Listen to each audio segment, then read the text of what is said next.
Hi friends, welcome to Ramnath கூரக்கடை kitchen.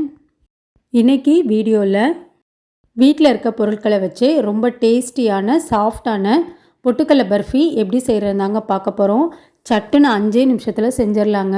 நமக்கு sweet சாப்பிட்ணுன்னு தோணுச்சுன்னா டக்குன்னு இந்த பர்ஃபி செஞ்சு சாப்பிட்லாம்.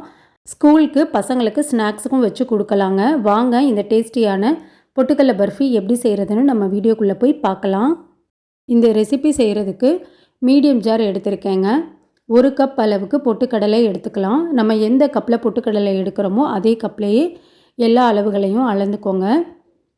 1 கப் அளவுக்கு சுகர் சேர்த்துக்கிறேங்க. நீங்கள் சுகருக்கு பதிலாக நாட்டு சக்கரை கூட சேர்த்துக்கலாம், இல்லைனா வெல்லம் கூட எடுத்துக்கலாங்க. நான் இன்றைக்கி சுகர் சேர்த்துருக்கேங்க. நீங்கள் இனிப்பு கம்மியாக வேணும்னா 3/4 கப் அளவுக்கு கூட எடுத்துக்கலாங்க. வாசனைக்காக 3 ஏலக்காய் சேர்த்துருக்கேங்க. நல்லா பொடி பண்ணி எடுத்துகிட்டு வந்துடலாங்க. எந்த அளவுக்கு முடியுமோ அந்த அளவுக்கு நல்லா நைஸாக அரைச்சி எடுத்துக்கலாம். இப்போ பாருங்கள், இந்த அளவுக்கு நல்லா பொடி பண்ணி எடுத்தாச்சு. பொடி பண்ண மாவை நம்ம தனியாக ஒரு பவுலில் எடுத்து வச்சுக்கலாங்க. இப்போ ஸ்டவ்வில் ஒரு கடாய் வச்சுருக்கேங்க. நம்ம பொட்டுக்கடலை எடுத்த அதே கப்பில் 1/2 கப் அளவுக்கு நெய் சேர்த்துக்கலாங்க. நான் இன்றைக்கி முழுக்க நெய்யில் தான் செய்கிறேன். உங்களுக்கு நெய் அதிகமாக பிடிக்காதுன்னா பாதி எண்ணெய் பாதி நெய் சேர்த்துக்கலாங்க. வாசனை இல்லாத எண்ணெயாக எடுத்துக்கோங்க. நெய் ரொம்ப சூடாகக்கூடாதுங்க. நெய் லைட்டாக ஹீட் ஆனால் போதுங்க. இப்போ ஸ்டவ்வை ஆஃப் பண்ணியாச்சு. நம்ம பொடி பண்ணி வச்சுருக்க பொட்டுக்கடலை சுகர் அந்த பொடியை சேர்த்துக்கலாங்க. சேர்த்துட்டு அடுப்பை ஆஃப் பண்ணிவிட்டு நல்லா கலந்து விட்டுக்கோங்க.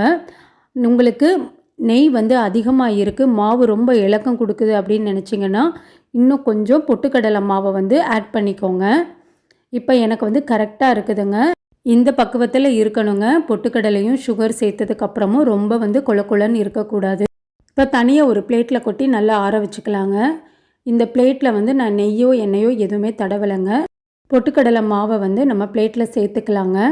சேர்த்துட்டு இப்போ கொஞ்சம் சூடாக இருக்கிறதுனால நம்ம கை வச்சு நம்ம எல்லா பக்கமும் ஒரே மாதிரி ஈவனாக ஸ்ப்ரெட் பண்ணி விட முடியாதுங்க. அதனால் நான் கரண்டியில் லைட்டாக இந்த மாதிரி அமுத்தி விட்டுக்கிறேங்க. அதுக்கப்புறம் நான் ஸ்பூன் வச்சு எல்லா பக்கமும் ஒரே ஈவனாக ஸ்ப்ரெட் பண்ணி விட்டுறேங்க. இப்போ கொஞ்சம் சூடாக இருக்கிறனால நல்ல சூடு ஆறுனதுக்கப்புறம் நம்ம பீஸ் போட்டுக்கலாங்க.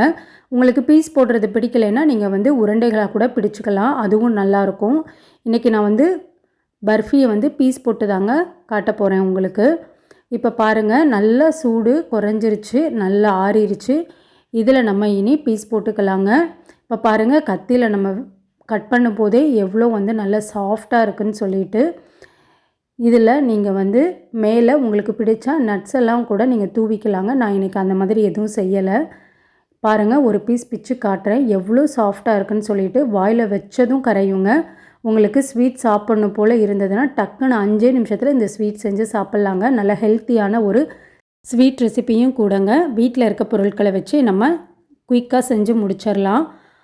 நீங்களும் இந்த பொட்டுக்கடலை பர்ஃபியை உங்கள் வீட்டில் செஞ்சு பாருங்கள். செஞ்சு பார்த்துட்டு எப்படி இருந்ததுன்னு உங்கள் கமெண்ட்ஸை எனக்கு சொல்லுங்கள். நீங்கள் இப்போ தான் நம்ம சேனலை ஃபர்ஸ்ட் டைம் பார்க்குறீங்கன்னா ராம்நாத் கூரக்கடை கிச்சனை சப்ஸ்கிரைப் பண்ணிக்கோங்க. பக்கத்தில் இருக்க பெல் ஐக்கானையும் கிளிக் பண்ணிவிட்டு ஆல்ன்ற ஆப்ஷனையும் டிக் பண்ணிக்கோங்க. அப்போ தான் நான் போடுற புது ரெசிபீஸ் நோட்டிஃபிகேஷனில் உங்களுக்கு உடனுக்குடனே வரும். இந்த வீடியோ உங்களுக்கு பிடிச்சிருந்ததுன்னா லைக் பண்ணுங்கள், உங்கள் ஃப்ரெண்ட்ஸ் அண்ட் ரிலேட்டிவ் ஃபேமிலிக்கும் ஷேர் பண்ணுங்கள். இனி நான் வேறு ஒரு இன்ட்ரெஸ்டிங்கான ரெசிப்பியில் உங்களை பார்க்குறேன். தேங்க்ஸ் ஃபார் வாட்சிங்.